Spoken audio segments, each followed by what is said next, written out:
Dobrý den, vítám vás u dalšího dílu podcastu České taekwondo. Vítám tady ve studiu mistra Martina Zámečníka, držitele 7. danu. Dobrý den všem posluchačům, i tobě, Ondro. Martin je nejenom mistr českého taekwonda, ale také člen technického oddělení Mezinárodní federace taekwondo ITF a také zkušební komise Českého svazu taekwondo. Martine, my máme za sebou už první podcast, který jsme natočili a připravili. Dnešní téma je takové možná na první pohled, respektive na ten název kontroverzní. Je taekwondo opravdu korejské bojové umění? Tak, taekwondo určitě opravdu je korejské bojové umění. Asi těžko bychom mohli říct, že z nějaké jiné země. Nicméně řekl bych, že je velmi sporný a z mého pohledu jakoby neprůkazný právě ten důvod, proč pan generál říkal, že taekwondo je korejské bojové umění. Protože tou jedinou správnou odpovědí na seminářích vždycky bylo, že taekwondo je korejské bojové umění, protože ho založil Korejec. To znamená, když to říkal pan generál, protože jsem ho založil já.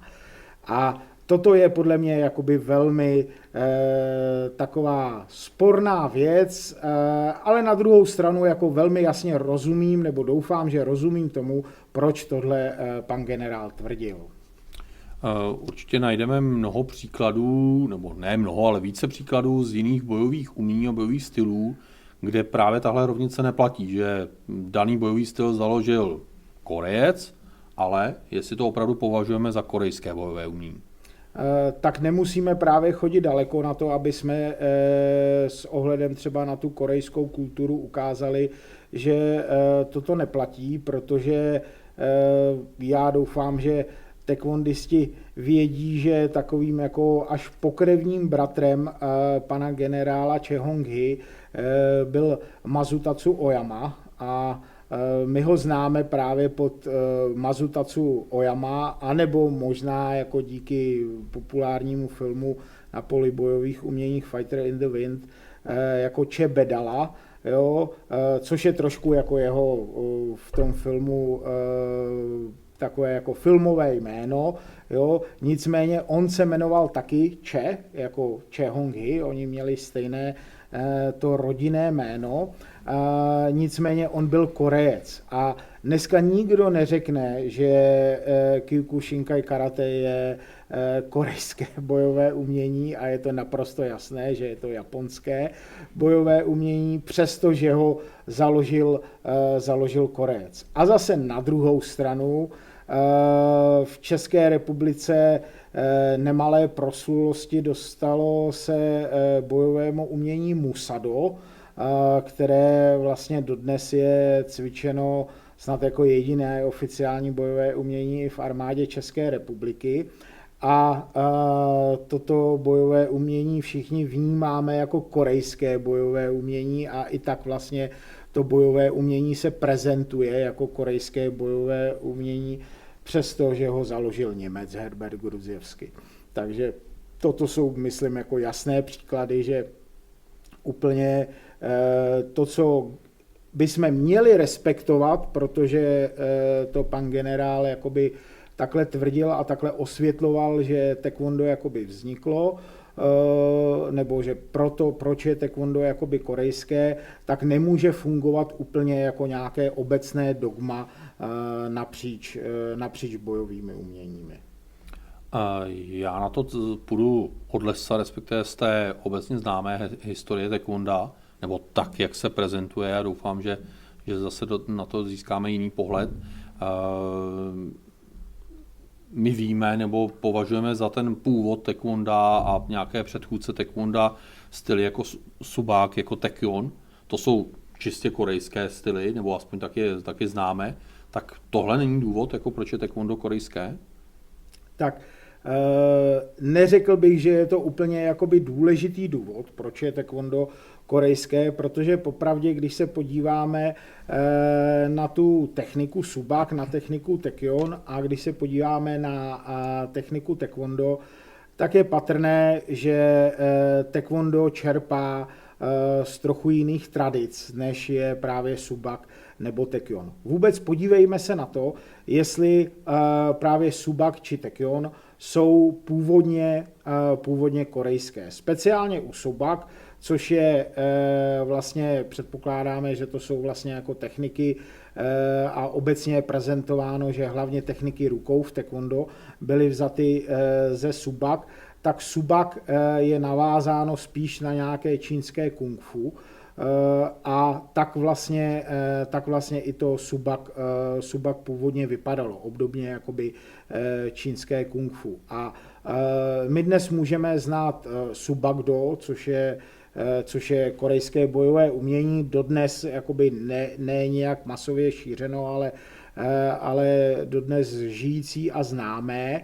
Jo. Nicméně to Subak-do založil vlastně mistr Hwang-ki, který byl zakladatelem té jedné z těch původních 5 korejských škol, které vznikly na konci druhé světové války, prostě do korejské války. A to je právě Hwang-ki, který byl představitelem Mudokwanu. Jo? A později, když se Mudokwan rozdělil, tak jedna z těch větví je právě Subak-do.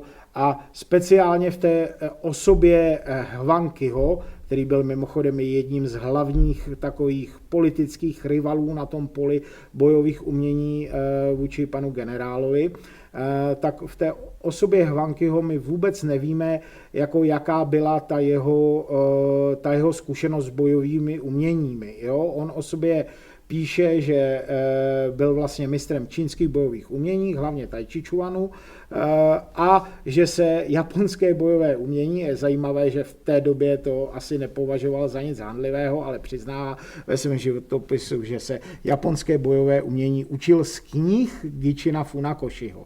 Jo? Nicméně to Subak-do, dnešní Subak-do, je mnohem jakoby podobnější karate, než Tai Chi Chuanu. Z Tai Chi Chuanu tam vlastně nejsou žádné pohyby a je to vlastně takový jakoby trochu koreanizovaný styl karate Subak-do. Obdobně Taekyon. U Taekyonu taky je jakoby ten původ zastřený tou historií, nejasností. My nemůžeme úplně jako 100% říct, že je to korejské bojové umění, protože my máme díky takovým těm právě úplně mylným prezentacím bojových umění, že taekwondo je něco, co je 2000 let, 5000 let jako spojený s korejskou historií.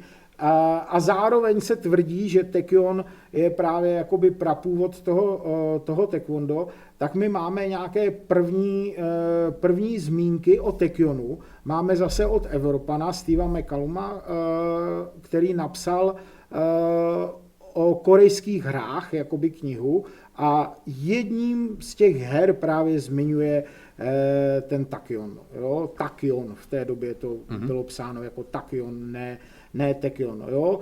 Taekyon prakticky umřel a po druhé světové válce byl znovu obnovení, právě proběhlo na základě nebo díky jednomu z posledních jakoby mistrů Taekyonu, který na začátku toho 20. století byl jedním z těch nejvyhlášenějších bojovníků Taekyonu, a to byl Sondu Ki.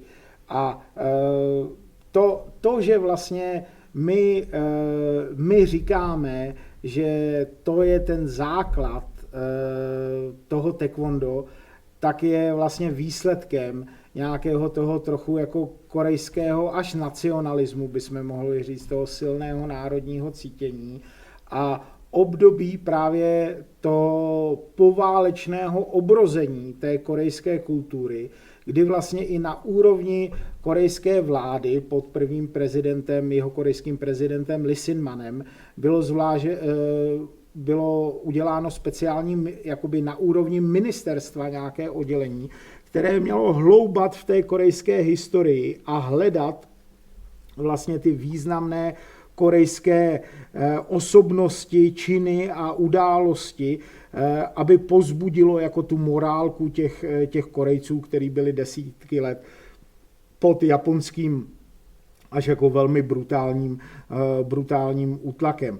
A právě díky tomu, že pan Lee Hsin-man, první jihokorejský prezident, tak byl jeden z těch lidí, který podporoval právě tyto korejské jakoby hrdinné příběhy a návrat k té originální korejské kultuře, tak výsledkem toho bylo i v roce 1954 vlastně exibice taekwonda, můžeme říct jako už taekwonda, i když tomu ještě tak jako úplně nebylo, jo, a kdy vlastně tu exibici vedl pan generál Cheong-hee a ta 29.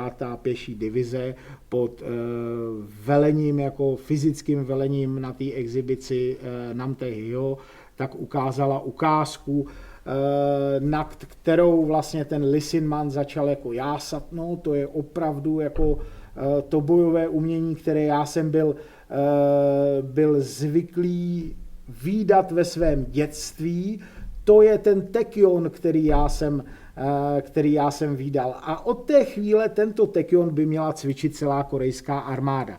Pan generál samozřejmě na jednu stranu byl nadšený z toho, že Lee Hsin-man je nadšený z toho bojového umění, na druhou stranu to prostě jako nebyl taekyon a on to věděl, protože on v dětství, když cvičil se svým učitelem Han Il-dongem kaligrafii, tak v rámci toho tréninku, kdy se vlastně stal po víc než rok i nějakým jeho jakoby soukromým žákem a jezdili společně po Koreji, tak ho učil minimálně formou nějakých základních technik právě taekyon generála Choje. Takže generál Choi si uvědomoval, že tohle to není ten taekyon. A dá se říct, že trochu uměle díky této zkušenosti navlíkl ten nový název pro to bojové umění, který hledal, jo, a použil slovo taekwondo, kdy zase uvědomme si, že tohleto nejsou typická korejská slova. To jsou slova, které jsou z hanja, to znamená z čínštiny. Jo.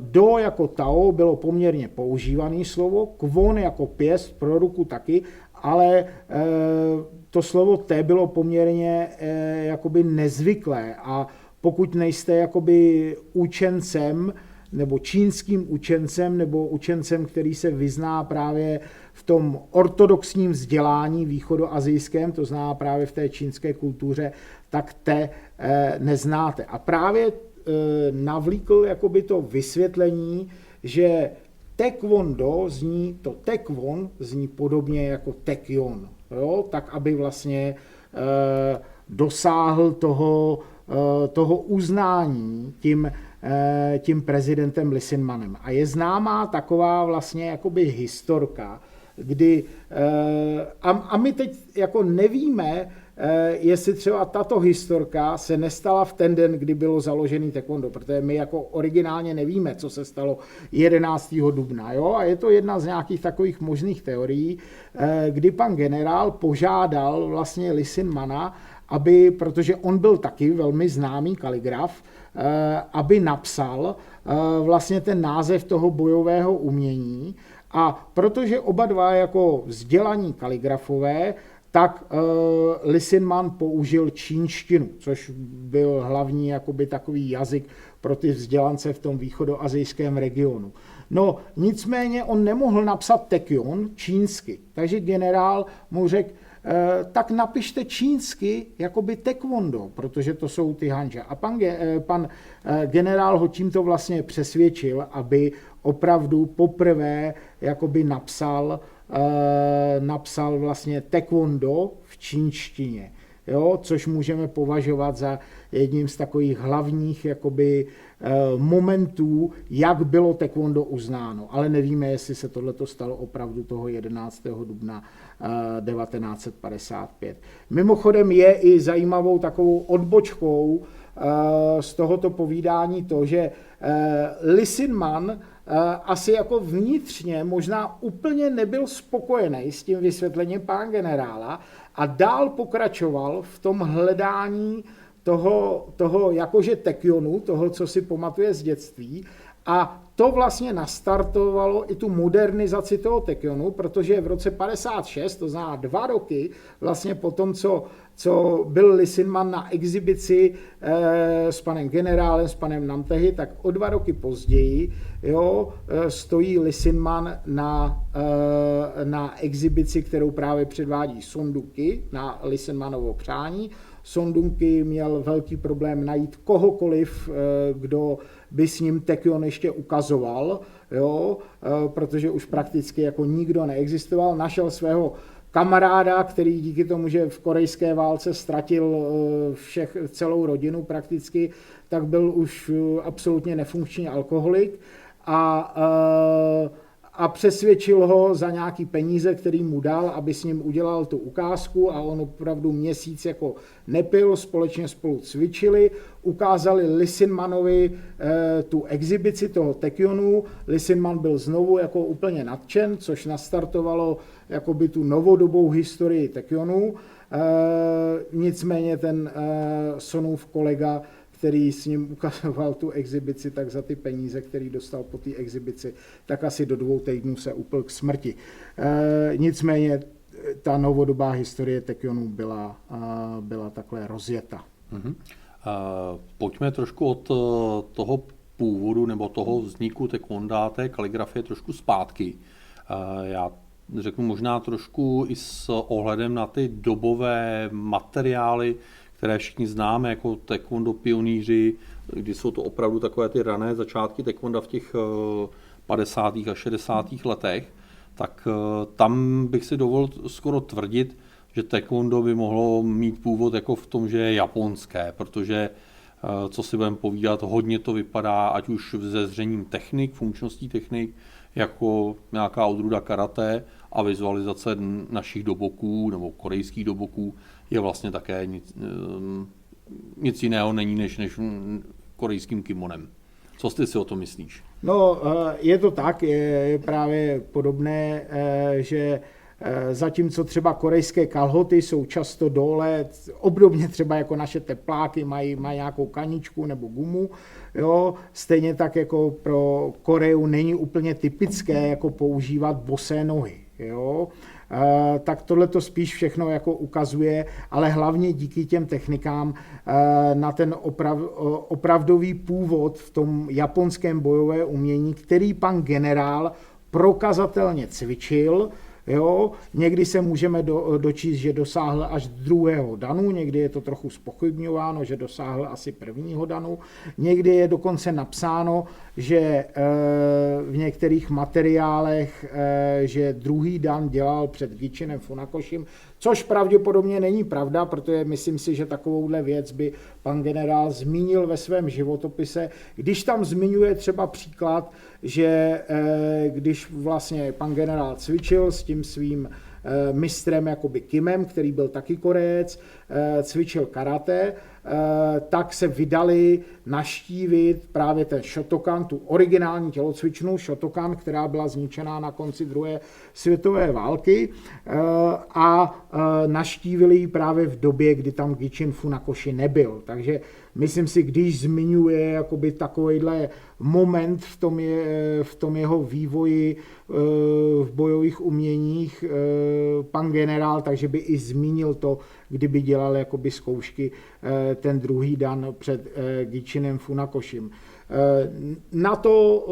Tomu vlastně odpovídá i to, že když se podíváme do encyklopedie 1959, 1965, 1972, tak tam vlastně je obrovská motivace v těch knihách právě Gichina Funakoshiho. Můžeme se podívat, že řazení těch kapitol, můžeme se podívat na spoustu věcí, který je vlastně podobný jako v knihách Gichina Funakoshiho. Nejvíc je pro nás jakoby ta čitelná verze z roku 1965, kde ještě vidíme ty karate katy, které se cvičily. Já bych chtěl trochu jako přiblížit vlastně v jakou dobu pan generál přebírá to karate a v jakou dobu se to karate učil, aby bylo vidět, v jaké vlastně fázi toho karate, fázi toho vývoje pan generál to karate cvičil a čím se vlastně nechal inspirovat. jo, tak stejně tak jako třeba některý Japonec dneska o nás může říct, vaše taekwondo není nic jiného než naše karate, jo, tak je to úplně to samé, jako kdyby na Okinavě říkali, že vlastně ten základ toho karate je někde v jižní Číně, někde v oblasti Fujianu. Bavíme se především o dvou jakoby čínských bojových uměních, a to je jednak mnišská pěst a různé styly bílého jeřába. A právě tito mistři, jo, z těchto stylů, tak byli jedni z těch, kteří se dostali na Okinavu, případně okinavští obchodníci třeba i vyhledávali právě díky té geografické blízkosti jako Okinavy, tohoto regionu Číny, tak vyhledávali tyto mistry právě v oblasti Fujianu. Takže ten základ jakoby toho, co dneska vnímáme jako bytostně japonské, tak je někde v Číně. Z Číny se to dostalo na Okinavu. Jo? Když jsme někde na začátku toho 20. století, tak na Okinavě se děje jakoby zase důležitá věc v bojových uměních, důležitý krok, a Anko Itosu dostává to okinavské te, tehdy ještě ne karate, ale říkalo se tomu tode nebo jenom te, tak dostává do škol. Jo? Co musíte dělat, abyste jako začali učit děti bojový umění, musíte ho trochu zjednodušit. Jo? O nějakých 15-20 let později se žák Anko Itosu a ještě Anko Azata, Gichin Funakoshi, dostává do Japonska. Původně tam jede na nějakou ukázku karate za účelem nějakého krátkodobého pobytu, jo? Nicméně z Japonska se už na Okinavu prakticky nikdy nevrátí, jo? Protože na začátku těch 20. let začíná právě ten boom toho japonského karate pod vlivem Gichina Funakoshiho, Kankena Toyami, lidí, který jsme zmiňovali třeba už v tom minulém videu, a bude k tomu ještě příležitost se k ním třeba vrátit, když budeme představovat ty jednotlivé kvany, ty původní kvany těch korejských škol. A právě tito lidé, aby mohli začít jakoby učit to okinavské karate v Japonsku, tak udělali taky jakoby značné zjednodušení těch svých stylů. Konkrétně Gichin Funakoshi neučí zdaleka všechno to, co se naučil od Anko Itosu a Anko Azato, ale učí nějakou takovou jakoby jednodušší, zjednodušenou verzi jako toho, co se naučil na Okinavě, a pojednává to svým, tak jakoby nazývá to karate. A ten název karate, který už byl předtím používán na Okinavě, tak právě Gichin Funakoshi změní na stejné slovo, ale jiný zápis, protože ten první zápis japonskými znaky odpovídal překladu jako čínská ruka.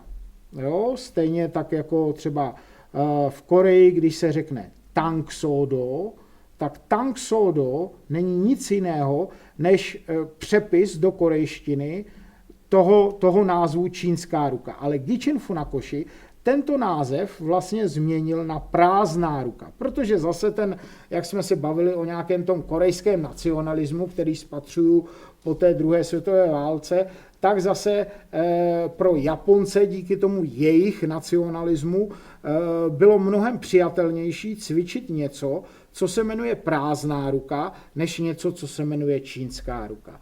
No a právě tady v tom meziválečném období, v období mezi první a druhou světovou válkou, tak pan generál se seznamuje právě tady s tím jakoby stylem, už vlastně jako japanizovaným karate, jo, a to přenáší do Koreje, a z toho vlastně stejně jako všichni ty ostatní mistři korejští, kteří zakládají ty jednotlivé školy. Bavili jsme se o tom Hwanki, který zakládá ten Mudokwan, což je vlastně jediná tak trochu výjimka, který sice přizná, že se učí z knih Gichena Funakoshiho, ale má mít nějaké základy jako v čínských bojových uměních, tak všichni tyhle ty ostatní přenášejí do Koreje jakoby to korejské, to karate, které vlastně nějakým způsobem koreanizují. A je to Lee Won-kuk v Chundokwanu, je to v nejstarší škole Sonmukwanu, která mimochodem byla založena na území dnešní Severní Koreje, to se jako moc neví, že to bylo v Kaesongu, tak je to Robyonjik právě v tom Sonmukwanu a tak dál. Takže zde můžeme jasně spatřovat ten vztah toho taekwondo právě ke karate, co se týká těch technik a toho systému. Dobře, takže dostáváme se nějakým způsobem zjednodušením karate a jeho přenesením na korejský poloostrov, ale pořád jsme tak nějak jako v té úrovni, že je to jenom jiná forma karate, ale ten vývoj přece jenom za těch dneska už více než 60 let zaznamenal poměrně drastický, poměrně jako i skokový, ale kromě možná laicky na první pohled, jakože dali jsme taekwondu nějaké sestavy, které vztahujeme ke korejské historii, tak čím dalším jako tam spatříme tu koreanizaci, nebo to, že můžeme říkat, že taekwondo je korejské. Jo? Co jsou ty kroky? Tak, já jsem rád, že se dostáváme tady k tomu jádru, proč vlastně považuji taekwondo opravdu za korejské a proč je jako neodmyslitelné říkat něco jiného, než že taekwondo je vlastně korejské, a to spatřuji v několika vlastně momentech. Jedním z těch, který už si zmínil, je ta důležitá věc, že pan generál naprosto geniálně, mimochodem jako pan generál určitě ne marně byl navržen na Nobelovu cenu za mír kanadským senátorem Russellem McLennanem, který vlastně potom úmrtí pana generála také hrál vlastně důležitou roli v těch několika rozdělení vlastně ITF. Jo, nicméně tu genialitu toho pana generála vidím v tom, že on na rozdíl třeba od těch některých jiných škol jakoby silně to taekwondo koreanizoval. A to teda nejsou už jak ty zmíněné sestavy, kdy vlastně každá sestava je bytostně spojená s nějakou hrdinou osobností korejských dějin. To si taky ukážeme, že ne všechny ty osobnosti jsou úplně na nějakém historickém pozadí v nějakém dalším podcastu, anebo s nějakou důležitou korejskou myšlenkou nebo nějakým důležitým letopočtem a tak dále. A tím vlastně pan generál dosáhl toho, že víc než jakékoliv jiné bojové umění, tak právě taekwondo reprezentuje tu korejskou kulturu a korejskou historii všude možném po světě, protože každý dítě se zeleným páskem po celém světě, který cvičí ITF nebo obecně Changhon styl, tak ví, kdo to je Chonji, Tangun, Tosan, Woneo. A když takovejhle člověk, nějaký jako v úvozovkách bílý ďábel, přijede do Koreji a běžnému Jihokorejci, který nezná vlastně moc jakoby ITF, bohužel, jo, tak řekne, že ví, kdo to je Chonji, Tangun, Tosan, Woneo, Julgok a tak dál, tak je to pro toho Korejce úplně jako až neuvěřitelné, že někde nějaký Čech nebo někdo prostě na druhé straně světa zná takhle detailně vlastně kulturu, tu korejskou kulturu. Další důležitý vlastně takový moment té koreanizace a geniality pana generála, tak je pro mě sine wave. To, co je prostě typické pro ty japonské bojové umění, jo, je ten lineární pohyb. Pan generál jednu ze základních věcí říkal, že hlavní rozdíl mezi karate a taekwondo je, že v karate se pohybujeme horizontálně, zatímco v taekwondo se pohybujeme vertikálně. Jo? Což znamená, že vlastně on napojil to taekwondo na ty korejské tradice. To, co nazýváme ogumjil nebo kumjil, jo, je nějaké pohupování, především v kolonou, ale vlastně používáme celé ty nohy k tomu, to zná kyčle, kolena, kotníky, k tomu, aby jsme se houpali, tak je naprosto typické, na rozdíl od třeba japonských tanců, tak pro korejské tradiční tance. Jo? A není to jenom nějaká oblast, jo? Velmi rozšířený tanec třeba Talchum, jo? Který původně pochází ze severní Koreje. To jsou takové ty typické tance s těma dřevěnýma maskama, dlouhými rukávy a tak dál, tak je právě typický tady tím ogumjilem, tím pohupováním. Několikrát jsme se dneska bavili o taekwonu.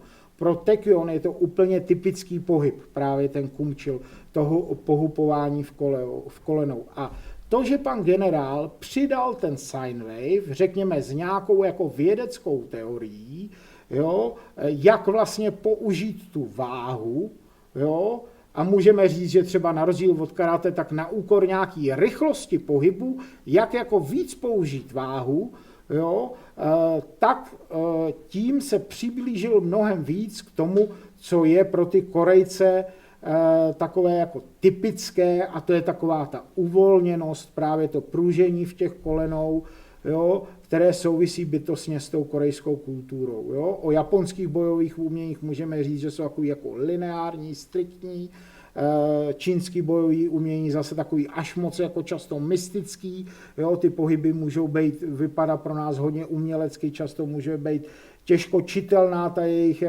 to jejich praktické použití, jo, a u těch korejských bojových uměních je právě taková ta uvolněnost. Třetím takovým důležitým momentem budou určitě kopací techniky.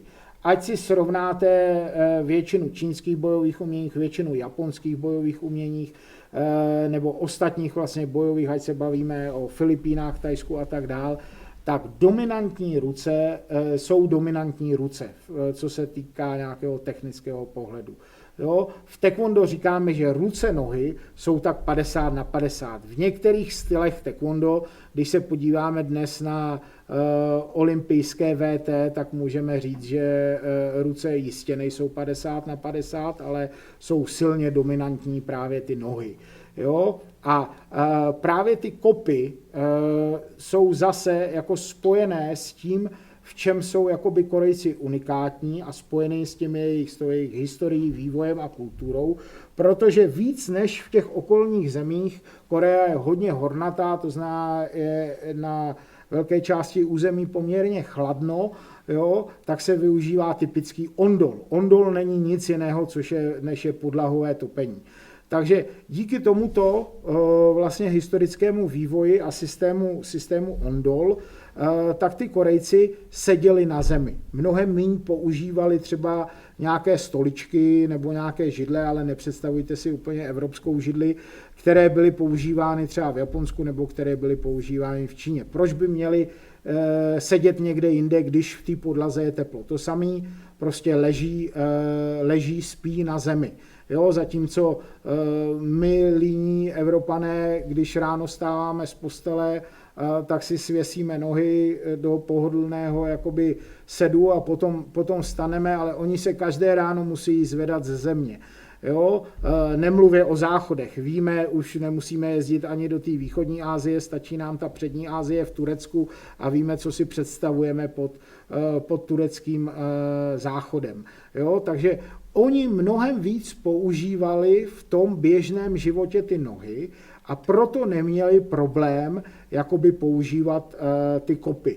To vlastně říká i pan generál, když zavádí na začátku 80. let taekwondo do Severní Koreje. To, s čím se vlastně pere většina světa, a to jsou právě ty kopy, ta neprotaženost těch lidí, jo, nepřipravenost těch nohou a kyčlí na to, aby mohli prostě dělat pro taekwondo tak typické jako vysoké kopy, nebo obecně kopy ve výskoku, kopy v otočce, obecně kopy, tak to je právě v té Koreji díky tomu vývoji a kultuře běžné. Dodnes, když projíždíme, a to je jedno, jestli to bude Soul nebo Pjongjang korejským hlavním městem, tak vidíme na autobusových zastávkách 70leté, 80leté starce, kteří sedí v tak dokonalém dřepu s patama na zemi a zadkem vlastně na achilovkách, jo,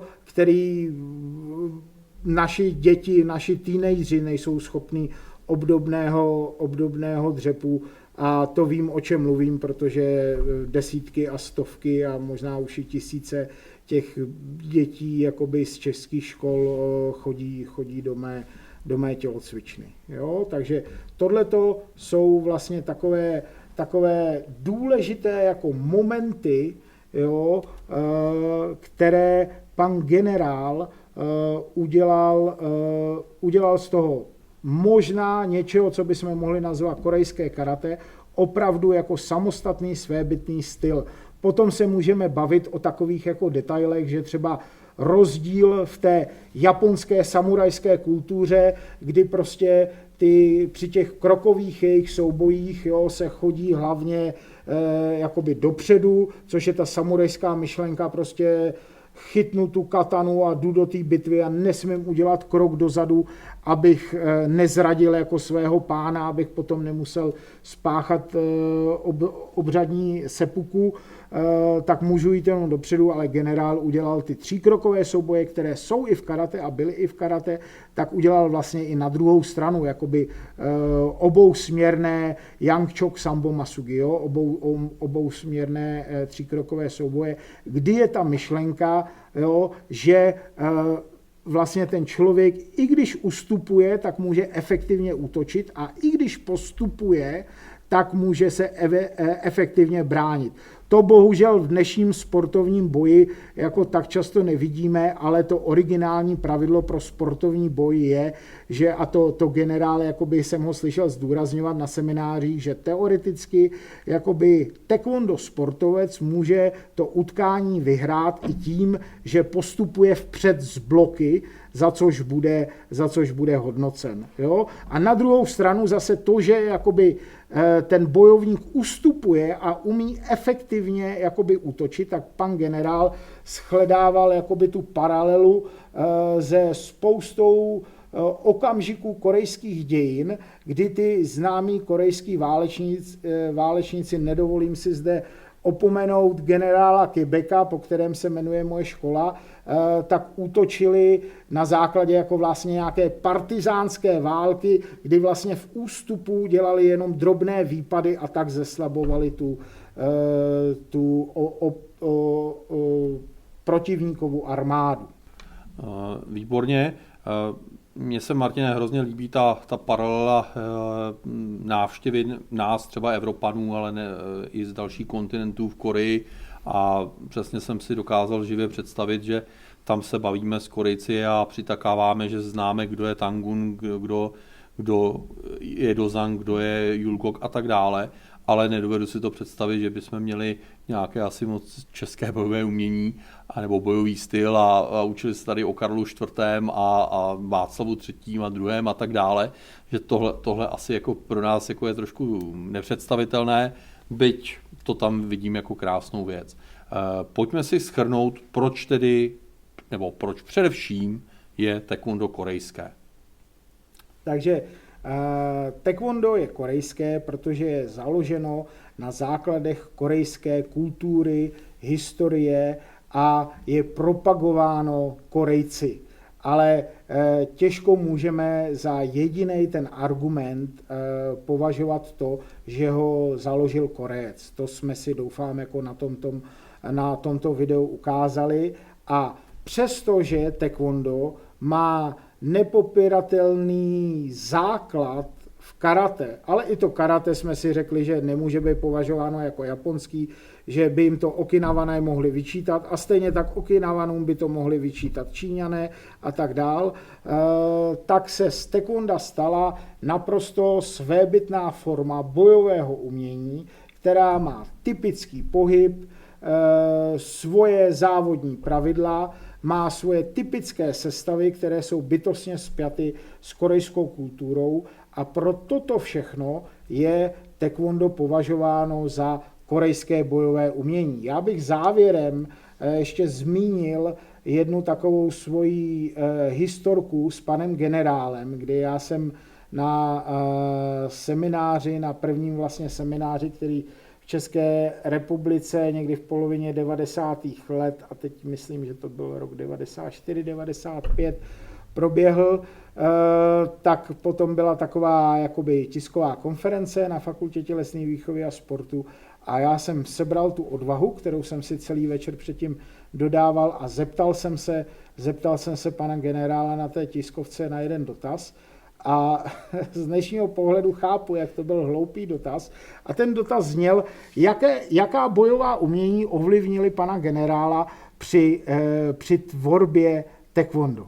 A generál úplně jako změnil barvu, nastartoval úplně jiné tempo své řeči a sdělil mě, že samozřejmě žádné bojové umění ho neovlivnilo, jo, a že taekwondo dostal od Boha. Tak doufám, že jsem trochu osvětlil, že tadyhle ten jako osobní generálův pohled nemusí být úplně zcela objektivní, když budeme se bavit o důvodech, proč taekwondo je korejské bojové umění, ale rozhodně je korejské bojové umění. Martine, děkuji za podnětné informace a obsáhlé vysvětlení. Budu se těšit u dalšího vysílání. Takže děkuji za návštěvu mistru Martinu Zámečníkovi a těším se na viděnou a naslyšenou příště. Také děkuji a těším se s vámi příště na shledanou.